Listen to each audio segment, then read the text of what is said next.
Je me suis donné un défi, automatiser un site de A à Z. Pour cette vidéo, j'ai utilisé le site Sauce Démo, qui est un site qui permet d'apprendre à automatiser. Dans cette vidéo, tu seras capable de mettre en place une stratégie de test, prioriser tes tests et développer tes premiers scénarios de test automatisés avec Playwright. Allez, perdons pas de temps, c'est parti. Premièrement, on commence par des tests d'exploration. Le but de cette étape est de se familiariser avec les parcours utilisateurs sur le site. Comment le faire? Voici la méthodologie. Donc pour les tests d'exploration, on va commencer par les pages. On va explorer toutes les pages du site pour pouvoir créer un tableau de fonctionnalités. Ça va nous permettre d'avoir une certaine cartographie. Donc on commence par quoi? On commence par la connexion, qui est le point d'entrée de l'application. Donc ici, j'ai une liste d'utilisateurs et j'ai un mot de passe. Donc je vais déjà utiliser ces informations pour pouvoir faire mon exploration. Donc je commence, je mets standard user avec le mot de passe, je valide sur login et là je vais sur une page produit. Donc déjà là on a un scénario qui est le scénario de connexion avec des identifiants valides. Donc qu'est-ce que je vais faire dans mon tableau? Je vais marquer page connexion, objectif connecter l'utilisateur, fonctionnalité connexion, action se connecter avec un username et un mot de passe valide. Navigation, connexion, redirection vers la page produit. Product on va l'appeler. Scénario, se connecter avec des identifiants valides. Ensuite, pour la connexion, est-ce qu'il y a d'autres parcours? On va tester. Donc si je me connecte avec un mot de passe vide, qu'est-ce que ça fait? Ça affiche une erreur. Donc si ça affiche une erreur, ça veut dire que c'est encore une autre partie de l'application. Du coup, on va le noter dans notre tableau. Page de connexion. Connecter l'utilisateur. Fonctionnalité connexion. Se connecter avec un username et un mot de passe vide. Navigation, redirection sur la page de connexion. Donc déjà là, on a deux scénarios. Se connecter avec un username et un mot de passe vide. Ensuite, on va faire l'inverse. On va enlever le username, on va mettre un mot de passe valide. Et on va regarder ce que ça fait. J'ai encore une autre erreur qui est encore une autre partie de l'application.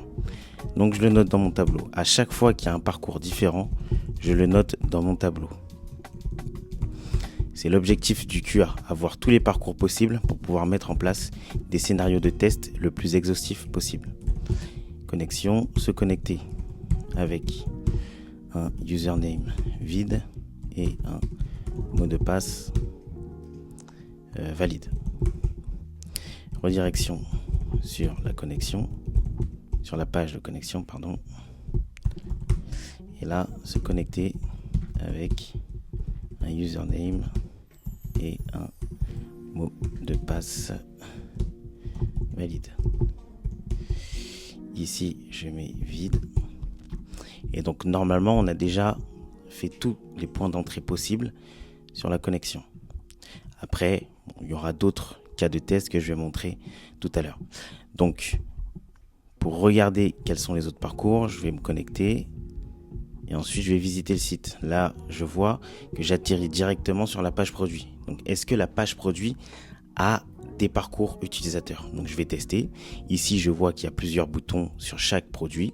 Donc, je vais cliquer sur un bouton et je vais regarder ce que ça fait. Là, j'ai vu qu'en cliquant, le bouton change d'apparence.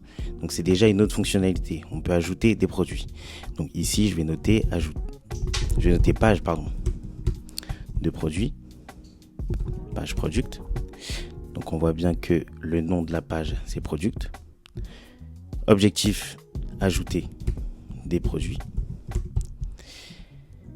Fonctionnalité, ajout de produits. Action, ajouter des produits à un panier.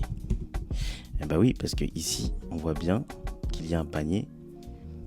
À chaque fois que j'ajoute, le panier incrémente de +1 le produit. Hop. Ici, navigation, page, produit. Scénario, ajouter un produit à un panier. Ensuite, tout à l'heure, j'ai cliqué sur l'ajout de produits, mais je remarque qu'il y a aussi un bouton de suppression de produits. Donc si je clique sur le bouton de suppression, qu'est-ce qui se passe? Là, je vois que un produit a été enlevé du panier, et donc c'est encore une autre fonctionnalité qui concerne la page produit. Donc ici, je mets page product, suppression de produit, fonctionnalité supprimer un produit, action supprimer des produits, navigation page produit. Je n'ai toujours pas changé de page. Scénario suppression, hop, page produit, suppression de produit. Ensuite, est-ce qu'il reste des scénarios de test sur la page produit? Ici, en haut à droite, je vois qu'il y a un filtre qui permet de filtrer en fonction des noms du produit, en fonction des prix. Donc ici aussi, je peux le mettre. Page de produit. Objectif, trier les produits. Fonctionnalité, trier les produits par nom. Action, trier des produits par nom. Navigation, page, produit. Scénario, trier des produits par nom. Bon, là on voit qu'au niveau de la fonctionnalité de l'action et du scénario, c'est la même chose. C'est pas grave, mais au moins ça nous permet d'avoir d'autres fonctionnalités et une autre cartographie du site. Ensuite, si je clique sur la page panier, je vois qu'il y a un inventaire de tous les produits que j'ai sélectionnés. Et bien ça, c'est encore une autre fonctionnalité. Je vais le noter. Panier. Objectif. Afficher les produits avant achat. Fonctionnalité. On va mettre acheter des produits. Acheter des produits. Action. Action ajouter. Non, consulter, pardon. Des produits au panier. Navigation. Page panier. Scénario. Scénario, on va dire scénario consulter. Consulter des produits, pourquoi? Parce que je pars de la page produit et ensuite j'ai cliqué sur le panier. Donc je consulte les produits. Et au fur et à mesure, je vais agrandir ce tableau et ça va me faire une cartographie de tout le site. Et ça va nous permettre de construire nos scénarios de test. Allez, je te dis à tout à l'heure avec un tableau plus complet. C'est parti. Et donc, une fois que j'ai un tableau plus complet des parcours utilisateurs du site, la prochaine étape, ce sera d'adresser ce tableau-là à l'IA pour qu'il puisse nous faire une cartographie du site. Donc, pour ce faire, je vais créer un prompt. Premièrement, je commence avec la compétence. Tu es ingénieur QA senior. Ensuite, je lui rappelle le contexte. Utilise le tableau des parcours utilisateurs. Ensuite, je lui rappelle l'action. Crée une cartographie des parcours utilisateurs du site. Et je lui rappelle la sortie. Crée-moi un fichier .escalidron. J'ai juste à copier-coller ceci et dans mon Claude Code, je lui envoie le prompt et entrée. Et ensuite, il va commencer à créer le fichier escalidron. Donc très bien, Claude Code m'a généré le fichier avec les parcours utilisateurs. Je le télécharge.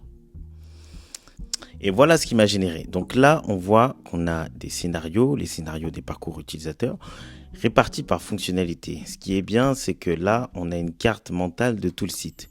On voit que c'est pas un gros site. Il y a quelques fonctionnalités, mais c'est pas un gros site. Et ça nous permet de voir tout ce qui se passe sur le site. Et j'aime bien faire cette étape parce que c'est grâce à cette étape qu'on va pouvoir prioriser les scénarios et générer des cas de test beaucoup plus précis. Et ça nous permet de voir est-ce qu'il y a d'autres scénarios possibles. Donc la prochaine étape, ce sera de générer plus de scénarios de test avec la méthodologie cas nominal, cas limite et cas de gestion d'erreur. Donc ensuite, une fois que tu as analysé toute la cartographie du site, tu dois revenir sur ton tableau. Ton tableau, c'est ta base. Donc dans ce tableau, qu'est-ce qu'on va faire? On va rédiger toute la typologie des cas de test.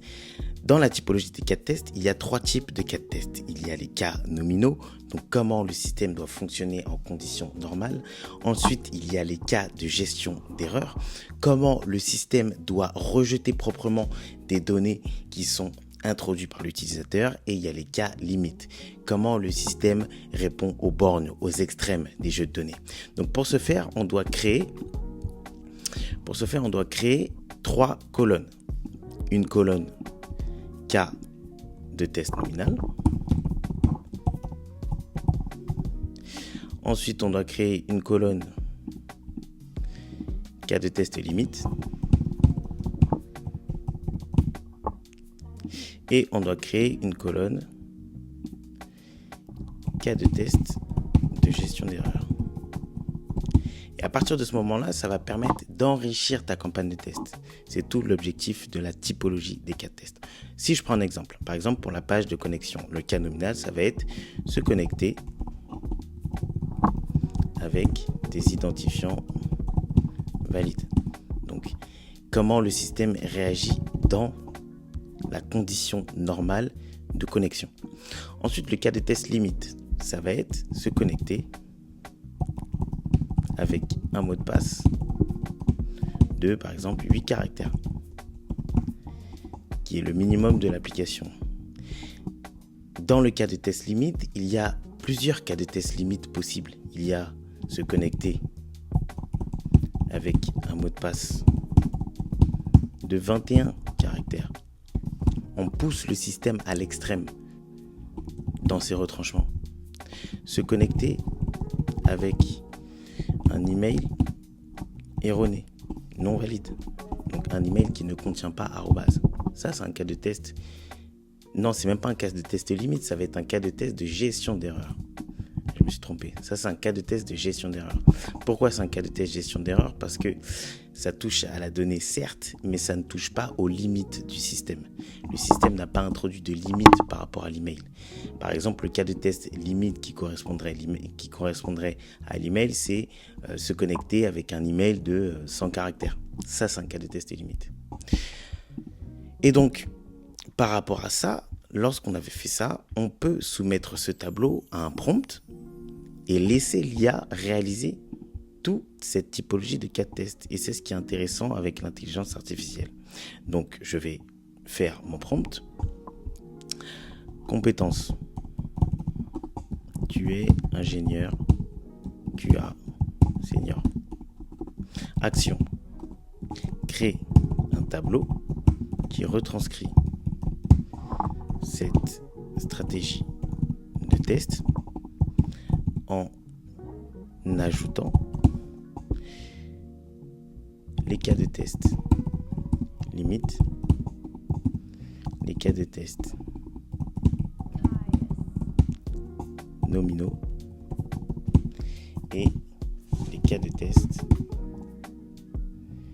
de gestion d'erreur.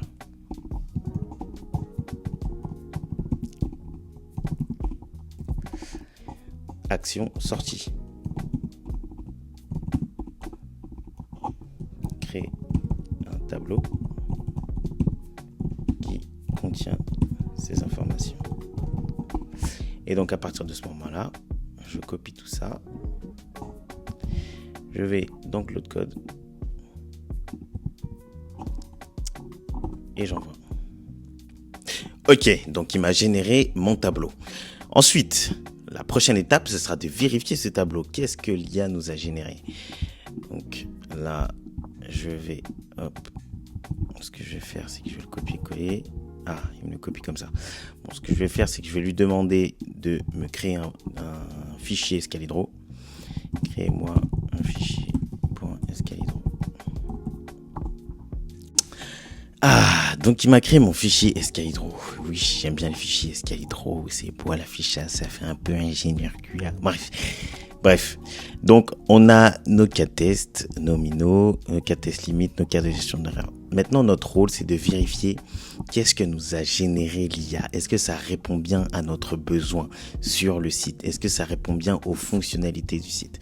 Donc, sur la page connexion, je vérifie. Saisir un username et un mot de passe valide. Cliquez sur login, redirection vers la page produit. Tac, est-ce que c'est possible? Tac, tac, tac. Hop, oui. Produit, d'accord, c'est bon. Donc ça, c'est bon. Je vais le mettre en vert. Ensuite, non, je vais le mettre comme ça en vert, voilà.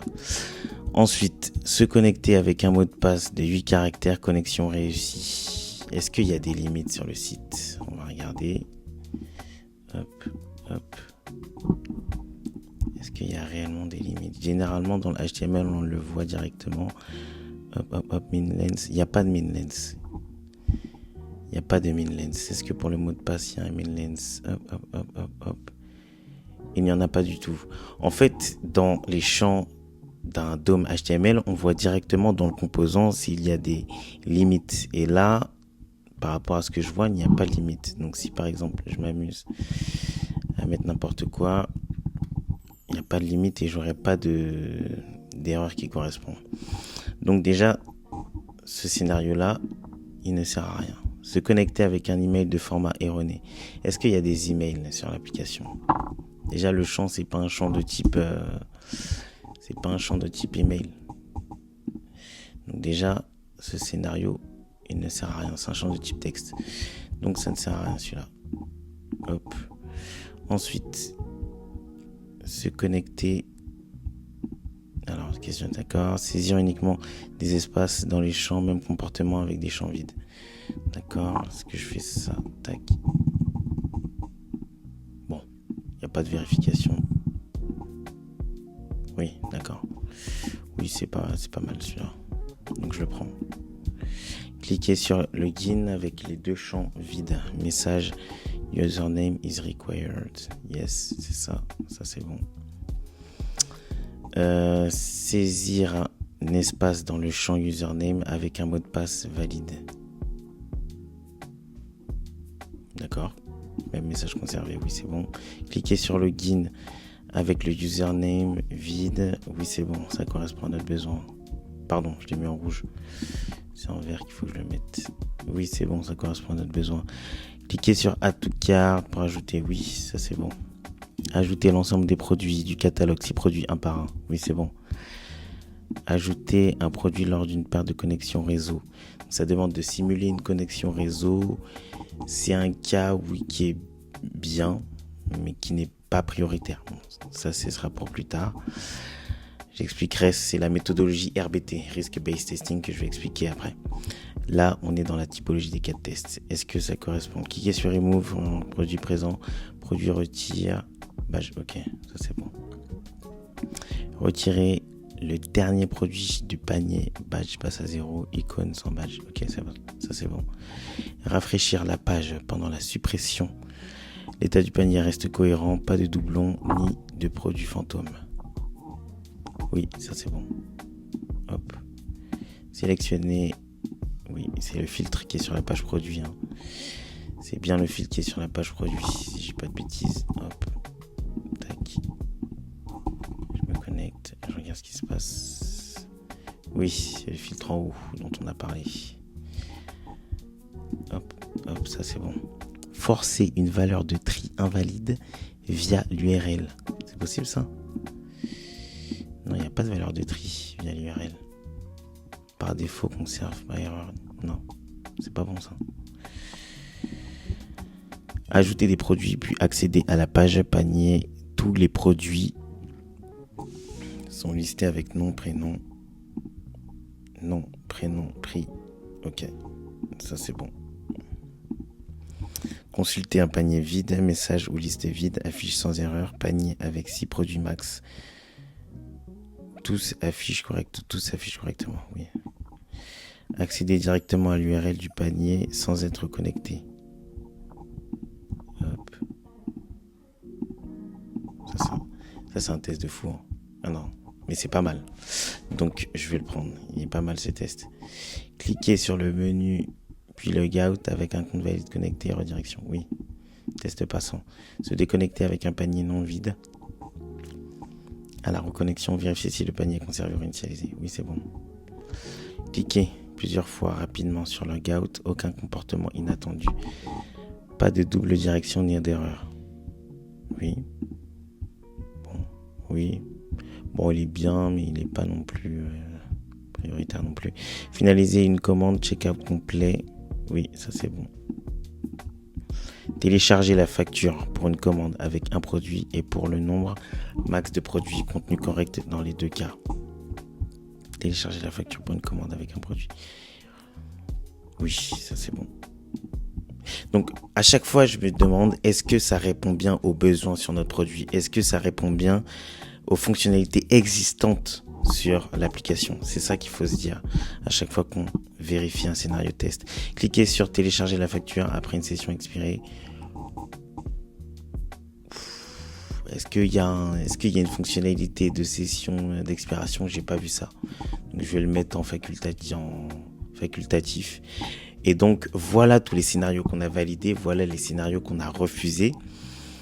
Tu dois prioriser tes scénarios. Pourquoi? Parce que dans ta stratégie de test, tu peux te retrouver avec un nombre incalculable de scénarios de test. Et il existe une méthodologie pour pouvoir amoindrir cette multitude de scénarios. Donc pour la prochaine étape, quel va être notre objectif? Ça va être de prioriser tous les scénarios de test.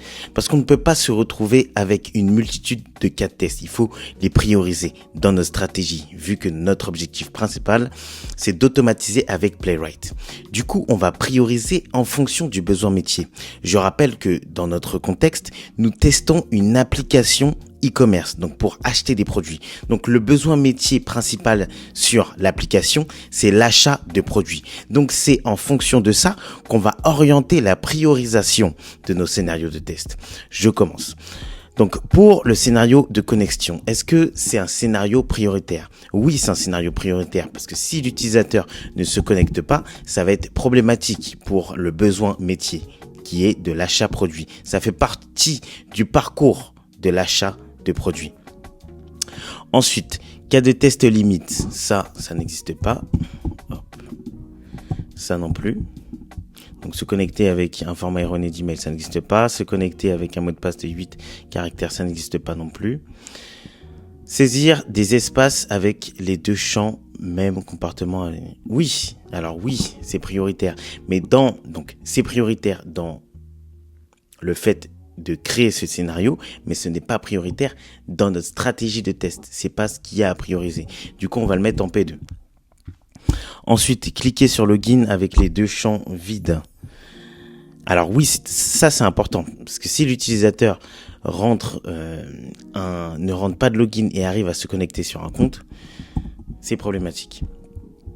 Donc ensuite, saisir un espace dans le champ username avec un mot de passe valide. Oui, c'est prioritaire. On peut le mettre en P2. Ensuite, cliquez sur login avec le username vide. Connexion refusée. Oui, P2 aussi. Cliquez sur add to cart. Alors oui, ça c'est P1 parce que si tu ne peux pas ajouter de produit à ton panier, tu ne pourras pas acheter de produit. Donc c'est prioritaire. Ajouter l'ensemble des produits du catalogue.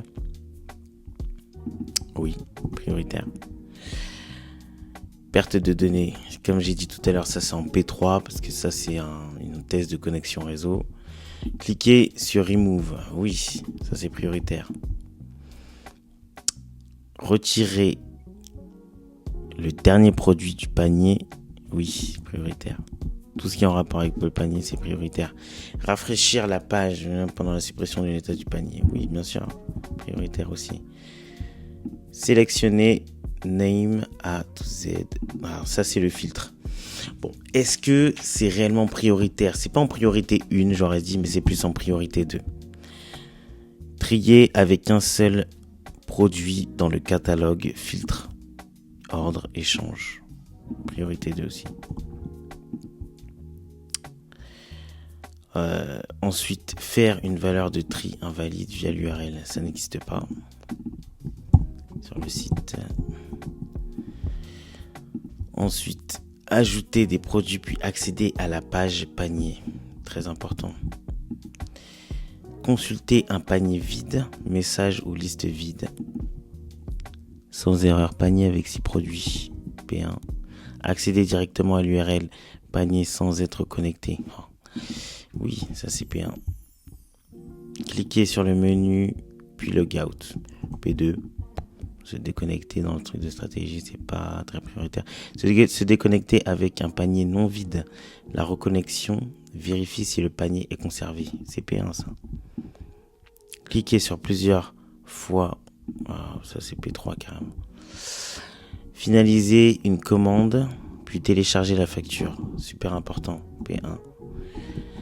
Donc, j'espère que tu vois comment prioriser les cas de tests en fonction de ton contexte, en fonction du périmètre de ton application, en fonction de chaque fonctionnalité.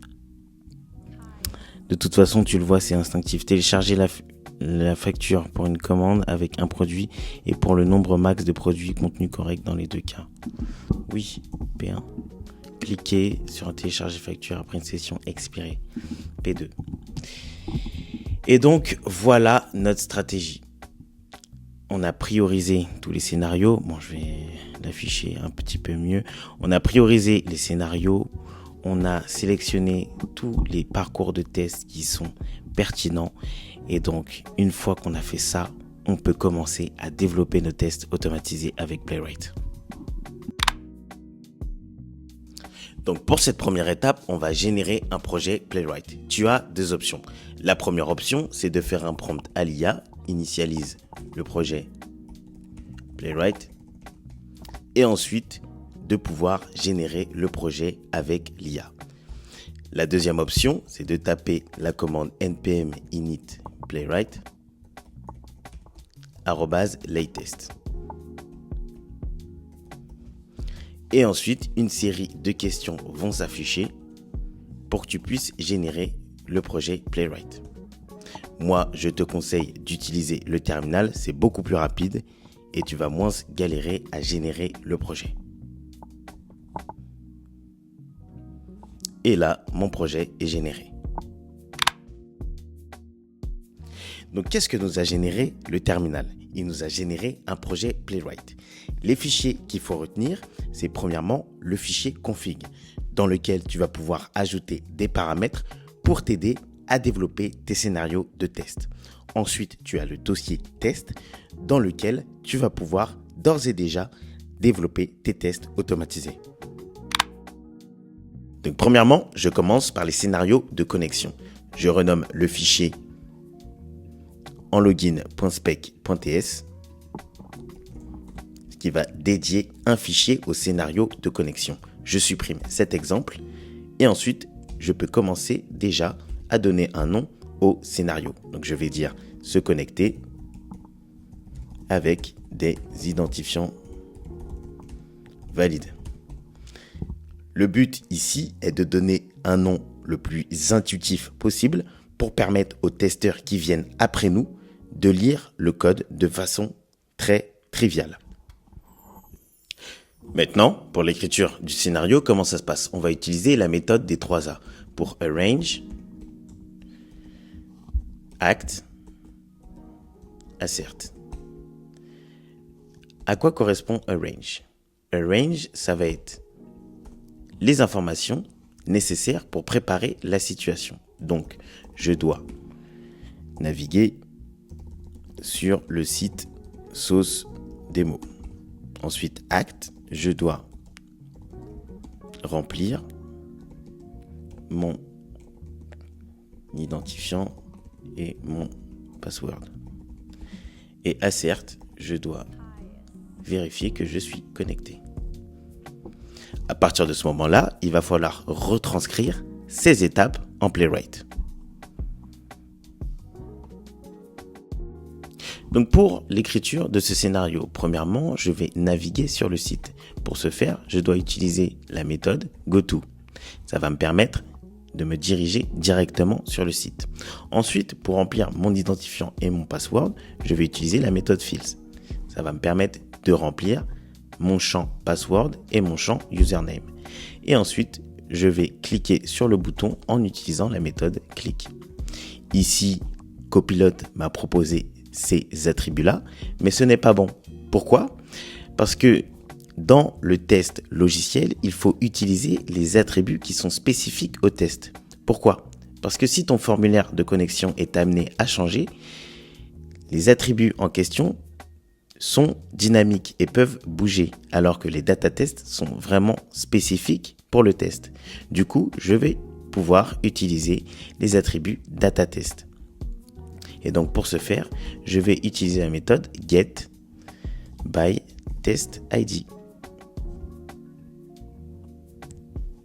Et entre parenthèses, je vais mettre le nom de l'attribut spécifique pour le test. Ici, on a bien vu que c'est datatest qui est bien l'attribut et non datatest ID. Et donc, dans la config, je vais faire une petite modification qui va me permettre de spécifier à Playwright que l'attribut datatest ID est associé à l'attribut datatest dans mon scénario automatisé. Et donc, Playwright va faire la corrélation et associer les deux attributs. Ici, pour la connexion, je vais vérifier si l'utilisateur est bien redirigé sur la page de mes produits. A priori, dans notre cas, c'est la page inventory.html. Pour que mon test automatisé soit exécuté, il faut que je tape la commande npx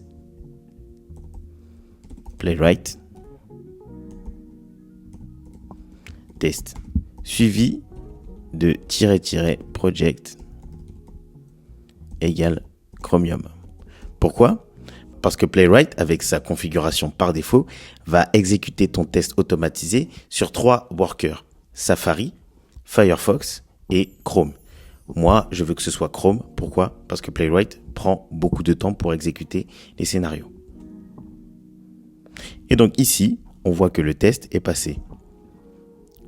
Sur un serveur local, je dispose d'un rapport de test pour regarder toutes les étapes de l'exécution de mon test automatisé.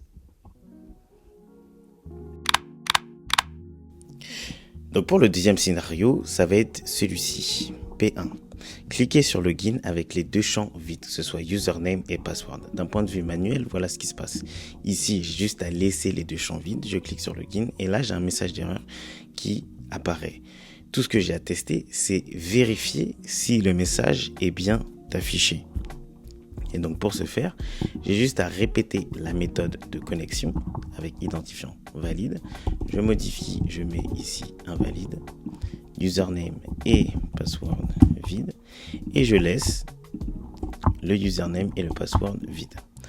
Je clique sur le bouton login et là je ne vais pas vérifier la redirection, mais je vais vérifier le message d'erreur. Donc je vais faire un get by text avec le contenu du message et je vais vérifier s'il est bien visible sur le DOM HTML.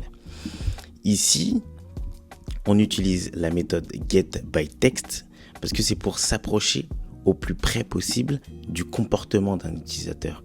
Et c'est toute l'essence d'un test automatisé. Donc je run. Et là, je vois bien qu'il est passé. Donc pour le troisième scénario, on se situe ici. P1. Cliquez sur Add to Cart pour un produit, ajouter, badge du panier +1, bouton devient remove. Donc en gros, le scénario, ça va être ça. Je me connecte, je clique sur Add to Cart et dans mon scénario test, je vais devoir vérifier si le bouton s'est bien changé en remove et je vais devoir vérifier si le produit a bien été ajouté au panier. Donc pour ce faire ici, dans mon scénario de test automatisé Playwright, enfin dans mon projet de test automatisé Playwright, je vais créer un deuxième fichier product.spec.ts qui concerne les produits, la page produit de mon site. Ici, je vais copier-coller le code, hop, je supprime ça, je renomme le scénario, ajouter un produit au panier, et ensuite, qu'est-ce que je vais devoir faire? Premièrement, je vais devoir me connecter. Se connecter au produit, à l'interface, au site. Allez. Ensuite, une fois que je vais me connecter, je vais devoir ajouter un produit. Et ensuite, je vais devoir vérifier que le produit a bien été ajouté au panier. Donc, pour me connecter au site, il y a un scénario qui a déjà été développé. Donc, je vais le réutiliser dans ma page produit. Ici, hop, je me connecte et normalement, ça fonctionne. OK? Ensuite, une fois que je me suis connecté, je vais devoir ajouter le produit. Pour ajouter le produit, qu'est-ce que je dois faire? Je dois cliquer sur le bouton Add to Cart.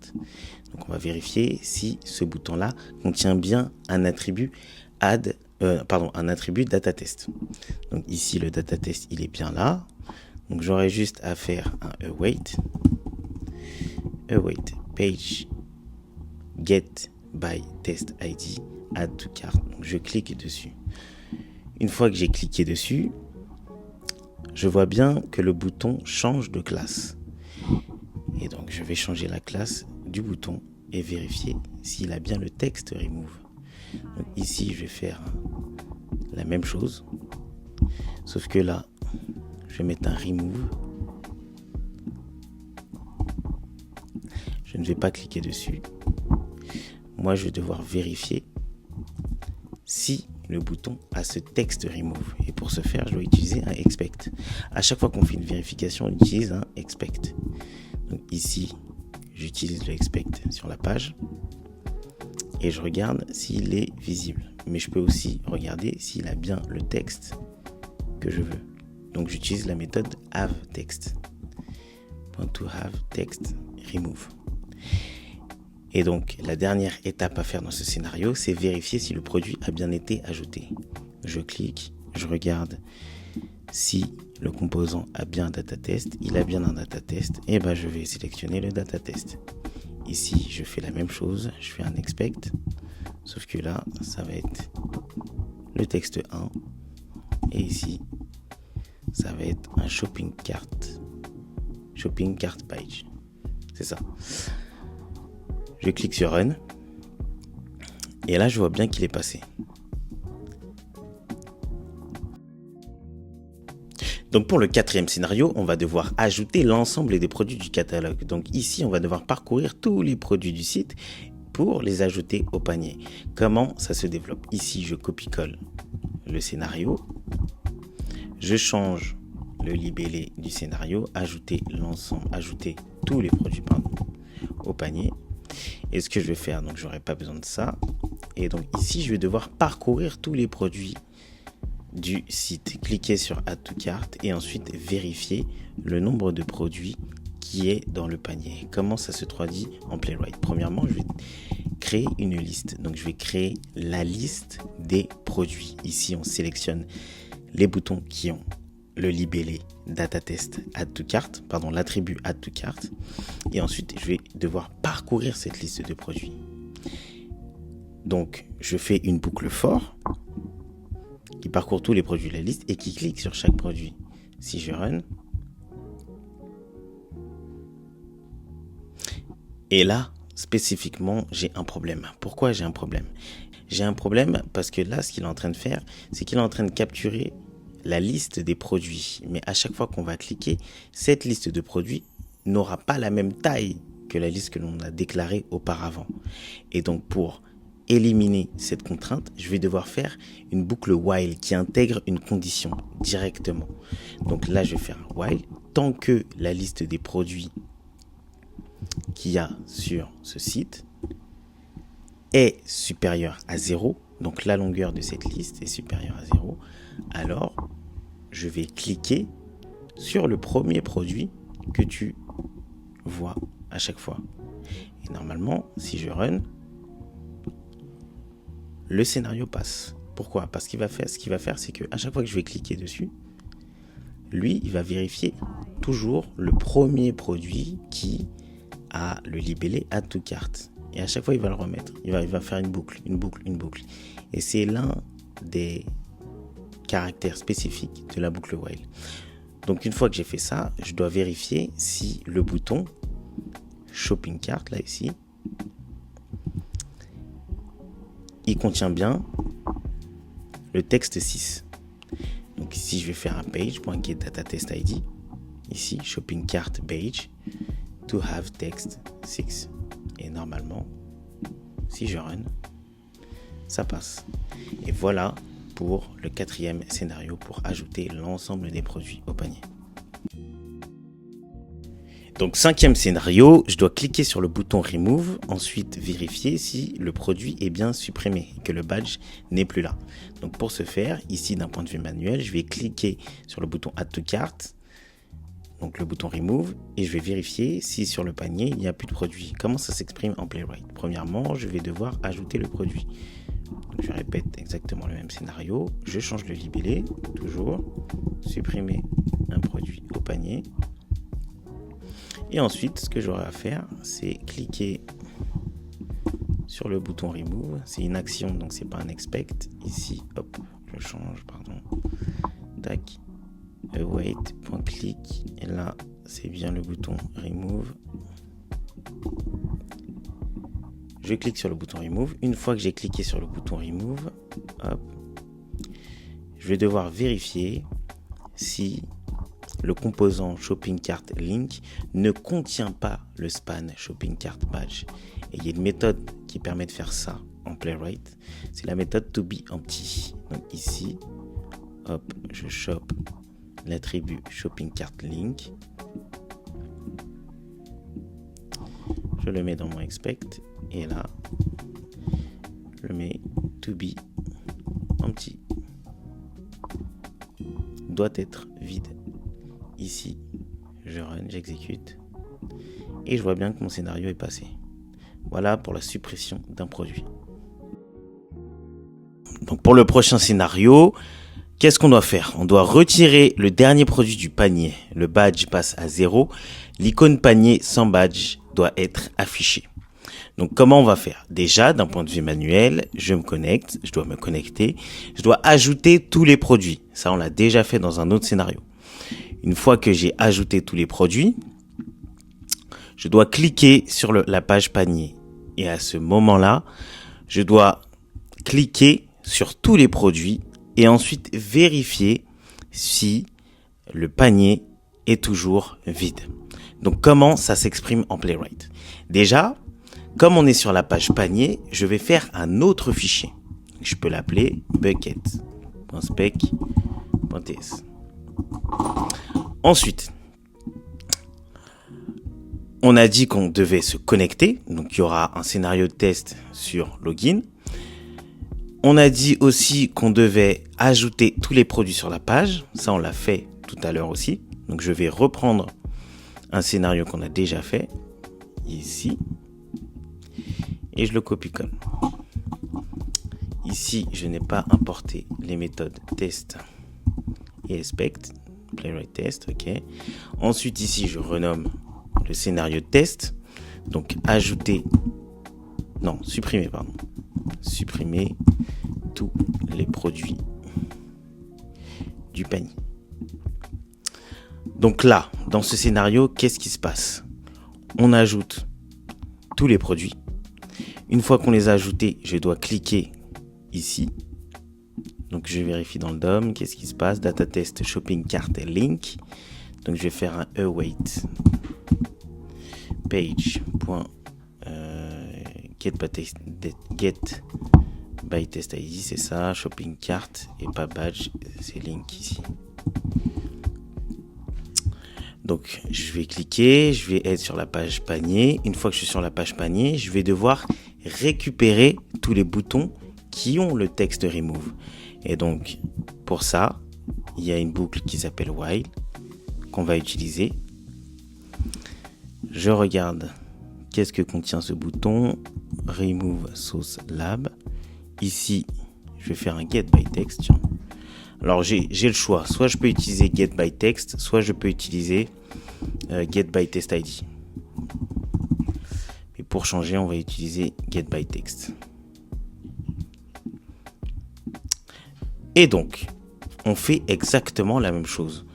On regarde les boutons remove sur la page et ensuite on clique sur les boutons remove. Une fois qu'on a cliqué sur tous les boutons, je dois vérifier si le panier est bien vide. Et ça, on l'a déjà vérifié dans un autre scénario avec la méthode empty. Et voilà pour le scénario.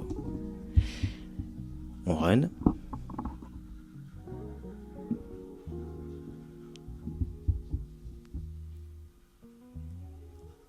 Qu'est-ce qui se passe? Ah, pardon. C'est get by text ici. Il va être en erreur, mais c'est get by text parce que j'ai utilisé get by test ID. C'est pour ça qu'il n'est pas content. Waiting. Allez.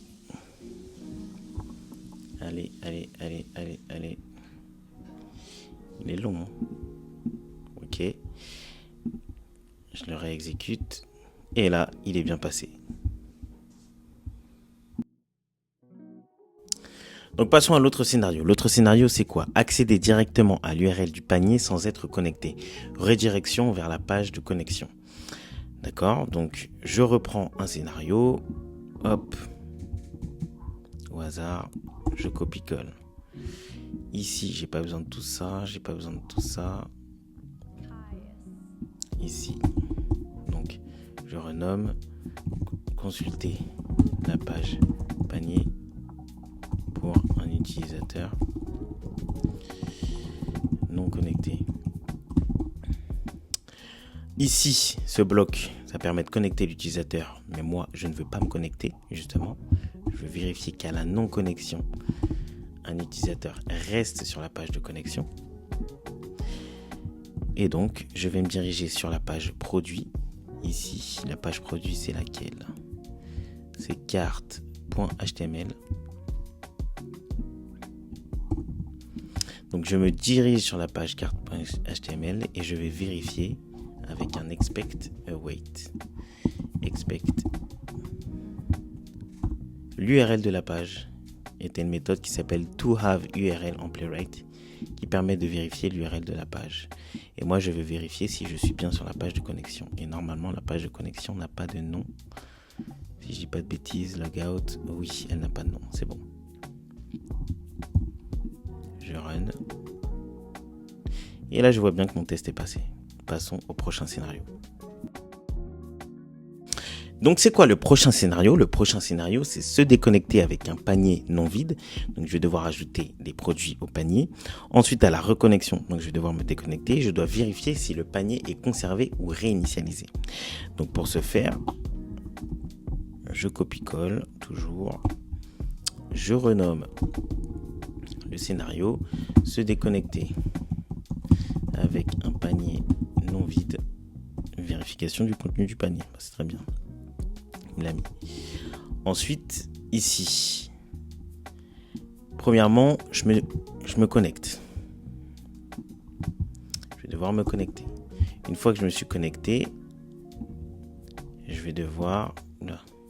Une fois que je me suis connecté, je vais devoir ajouter des produits au panier. Et ça, on l'a déjà fait. Si je dis pas de bêtises, Escalidro, qu'est-ce qu'il me dit? Se déconnecter avec un panier non vide. D'accord, ouais. Donc, premièrement, j'ajoute les produits. Ça, on l'a déjà fait. C'est ici. Donc là, j'ajoute des produits. Ensuite, je vérifie si le panier, il est non vide. Donc, je vais cliquer sur le panier. Une fois que j'ai cliqué sur le panier, je vais retourner faire mon shopping. Ok. Une fois que j'ai retourné faire mon shopping, je me déconnecte. Donc je serai ici. Tac. Panier. Continue. Je dois cliquer sur le burger. Alors, est-ce que le burger a un data test? Non, il n'a pas de data test, mais par contre, il a un texte. Donc, ça m'intéresse. Je vais faire un await page.get by text open menu .click. Ok. Ensuite, je peux faire un get by text logout, ce qu'il m'a proposé d'ailleurs. Hop, ici, je mets un logout. Une fois que j'ai fait un logout, je dois me reconnecter. Donc, je me reconnecte. Ici. Alors oui, là, on voit qu'il y a des blocs qui se répètent. On aurait pu faire une méthode dynamique qui appelle une méthode de connexion, mais ce sera pour une autre vidéo. D'ailleurs, ce sera intéressant de faire une autre vidéo où on nettoie tout le projet. Ça peut être vraiment bien en faisant des méthodes d'architecture, etc. Je pense que ce sera le thème de la prochaine vidéo. Bref, donc là, je me connecte. Une fois que je me suis reconnecté, je dois vérifier si le panier est conservé ou réinitialisé. Donc, je vais cliquer sur la page panier. Donc ici. Ah non, je dois vérifier si... Oui, ce que je peux faire, c'est directement cliquer. Je suis même pas obligé de faire tout ça. Ce que je peux faire, c'est vérifier le contenu du badge, en fait. Ça suffit. Shopping cart badge, voilà. C'est ça. Je vais faire un expect. C'est suffisant. Expect page.get data test ID shopping cart. Et là, to have text. To have text. 6. Il est censé avoir 6 produits. Je me suis reconnecté. Alors, est-ce que... Oui. Normalement, si j'exécute...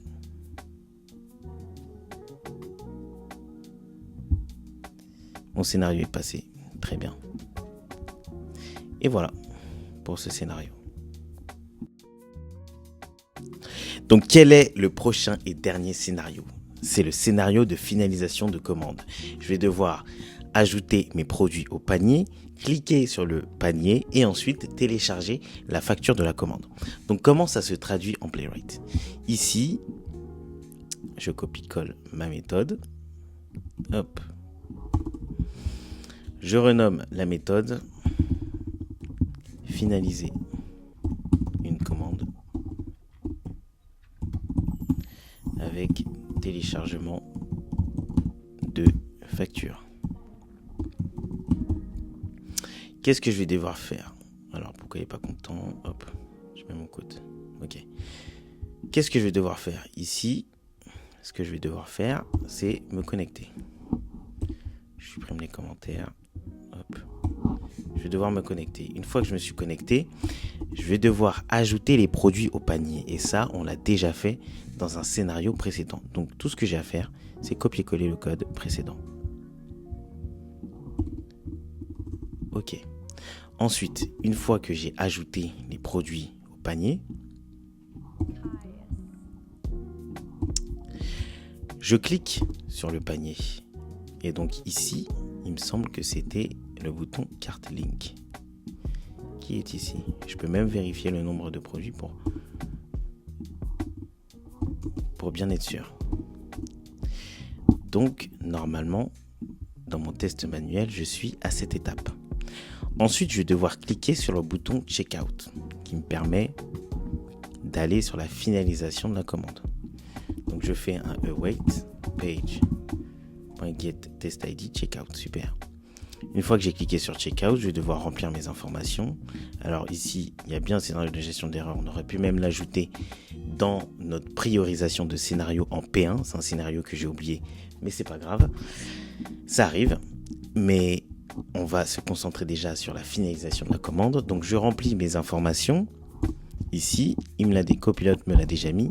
Il est vraiment trop fort. Il me l'a déjà mis. Je vérifie quand même ce que Copilote m'a généré. Alors, first name. Ici. Est-ce que ça correspond ? Le data test, il est bien first name. Ok. Ensuite, last name. que ça correspond bien. Oui. Ensuite, postal code. Postal code. Très bien. Donc, ce que Copilote a fait, c'est déjà très bien. Je clique sur continue. Ici, il me l'a déjà mis. Hop. Alors, il n'est pas content. Synthèse manuelle, c'est normal. Tac. Je clique sur continue et ensuite je vais devoir vérifier le contenu du récapitulatif de la commande. Et ça, on l'a déjà fait ici. Hop. Je peux déjà le copier-coller.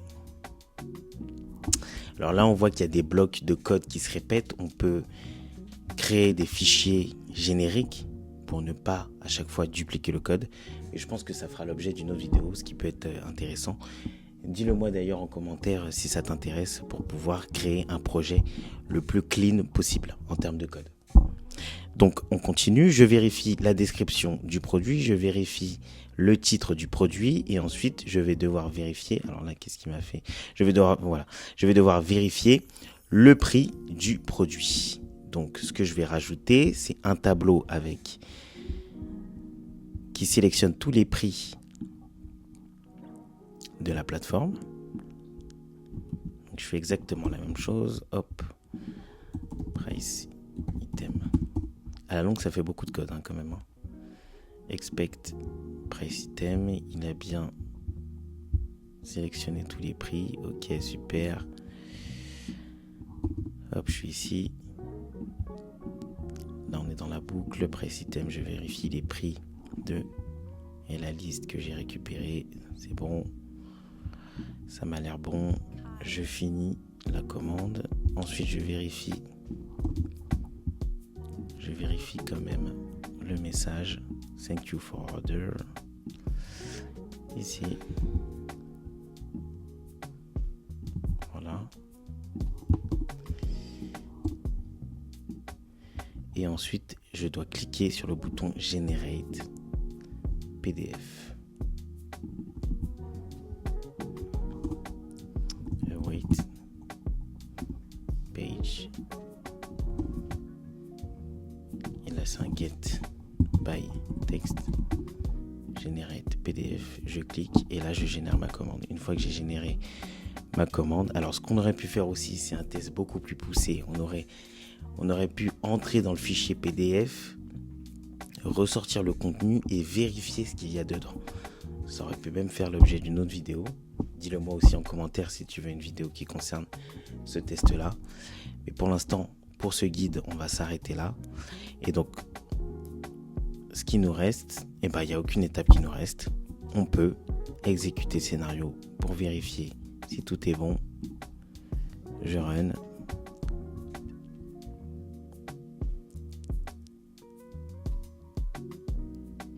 Là, je vois qu'il n'est pas content. Pourquoi il n'est pas content ? Parce que il aurait fallu que je fasse un gate by text, si je dis pas de bêtises. Donc, je refais le scénario manuel.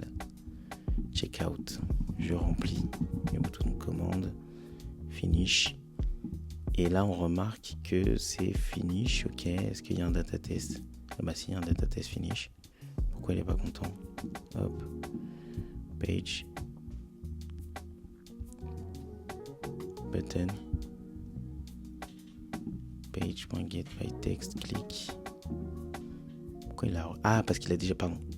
J'ai dupliqué, vous voyez, j'ai dupliqué une ligne alors que j'aurais pas dû. C'est ici. Hop. J'ai les prix, j'ai la description, ok, super. Donc, on peut déjà run. C'était juste un problème de duplication de ligne. Voilà, je run. Il a bien finalisé la commande. Est-ce qu'il va générer le PDF ? Non. Alors pourquoi ? J'ai fait encore une faute, une erreur d'inattention. Ici, c'est pas get by text, c'est get by test ID.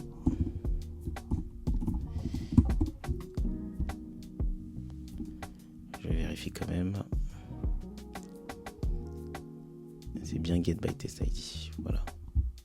Comme quoi, Copilote ne suffit pas. Hein. Il faut toujours relire les scénarios pour voir si tout fonctionne bien. Et voilà, mon scénario est bien passé. Et donc c'est fini pour le côté playwright. J'espère que tu auras aimé cette vidéo. N'hésite pas à me faire des retours en commentaire, c'est très important. Ça me permet de m'améliorer. Et à plus pour une prochaine vidéo.